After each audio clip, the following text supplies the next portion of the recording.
तर सरपंचसुद्धा याच्यामधून डिलीट करून नवीन माहिती भरायची. परत त्याच्यामध्ये जायचं आहे ॲड इलेक्टेड रिप्रेझेंटेटिव्हमध्ये. याच्यामध्ये आता तुम्ही बघू शकता सरपंच भरलेला आहे, तुम्हाला सदस्य घ्यायचे आहे. तर 3 वार्ड आहेत, 3पैकी पहिला वार्ड घ्यायचा. त्याच्यामध्ये पहिल्या वार्डमधील एका सदस्याची माहिती भरायची. वर जे रिझर्वेशन दिलेलं आहे ते रिझर्वेशन आपण ऑलरेडी जनरल इलेक्शन डिटेलमध्ये भरलेलं आहे, त्या कारणानं ते ब्लॉक आहे. ठीक आहे, ते चेंज करता येत नाही. वार्ड नंबर 1 मधील जो व्यक्ती आहे, जसं SC ST OBC पैकी जो कोणी असेल किंवा अनरिझर्व असेल तर त्याचीच माहिती तुम्हाला याच्यामध्ये भरायची आहे. सर्व माहिती त्याची भरून घ्यायची आहे. त्याचं नाव, जन्माची तारीख, जेंडर, त्याच्यानंतर कॅटेगरी आता वर जे आहे त्यानुसारच तुम्हाला कॅटेगरी घ्यायची आहे, अदर कॅटेगरी घ्यायची नाही.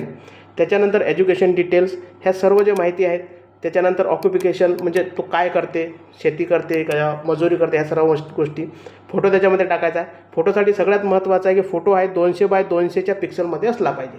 ठीक आहे, त्याच्यासाठी फोटो जो आहे तुम्ही पेंटवर 200x200च्या रिसाईजमध्ये करू शकता. त्याच्यानंतर पत्ता टाकायचा आहे तुम्हाला. पत्ता टाकल्यानंतर